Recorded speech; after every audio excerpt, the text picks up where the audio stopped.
This is your single leg deficit hip thruster. This particular variation is a great variation to use to work on hamstring strength in general. There are some really great ways that we can regress and progress this exercise, and I'll share a few of those as I'm going through the demo with you. To get set up for this, you need 2 boxes or a bench and a box, really a couch, a chair, whatever, but you do need 2 surfaces. One you're going to put your back on and one you're going to put your feet on. So first things first, when we're getting set up here, I want you to know that you're never going to be supporting yourself on your elbows, okay? We don't support ourselves like this. You are going to have your back against the surface that you're using, and you're not going to be propping yourself up on your arms. So you're going to get your back on the surface that you're using right about your bra line, or kind of a little bit lower than the bottom border of your shoulder blades. From here, you're going to put your working leg up on the surface that you're using. So I'm going to use my right leg, and I'm going to put my heel up on the bench. Now from here, there are a couple of things that we want to keep in mind before we go ahead and lift our other leg off and start doing the exercises. Number one is we want to get into a little bit more of a posterior tilt. So right here, I've got my pelvis is like a little more extended. Now I'm exaggerating it, but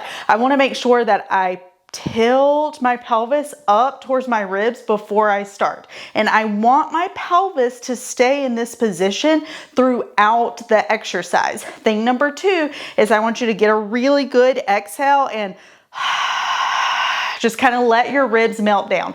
We don't want them to really be poking out while we're doing this because we want those obliques to give us some leverage and some really nice core tension. Thing number 3, chin to chest. Okay, so if you have your head back here, it's going to be really hard on your neck to hold it kind of in this way. So we want to get our chin to chest, and that's going to make this a lot more comfortable for our neck and our head. So you've got your pelvis in a good position. You've got your ribs down, chin to chest. Now we're going to go ahead and raise our other leg. So you should feel immediately when you raise that other leg like, oh, okay, there's something going on back here. Now, what we can think about on the way down is that we want to bring our sacrum, or the bottom part of our pelvis, closer towards the box that we're using. And we want to think about that hamstring getting longer as we come down.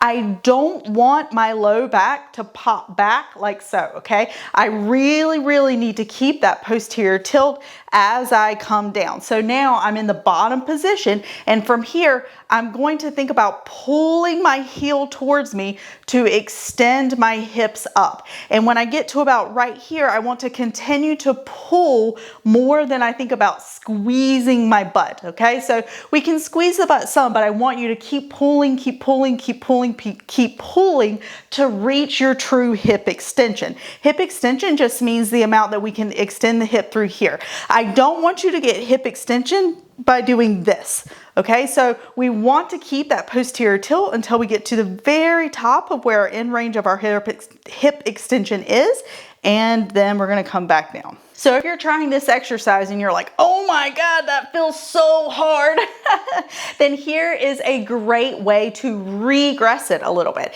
You can bring in the lever, so we can make this leg a little bit less extended, and that can help to decrease the intensity of the exercise just a touch. You're gonna do all the same things, we just don't have quite as long of a lever.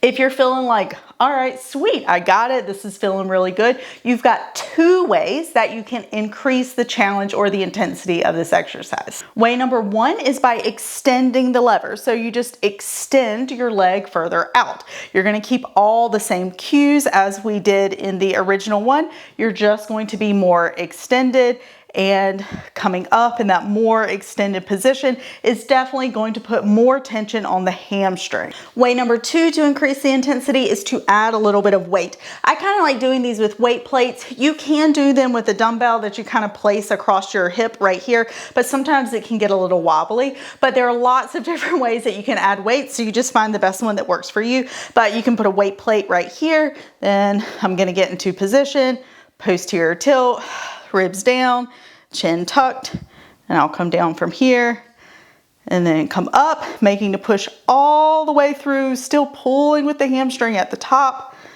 And I'm going to come down and come back up.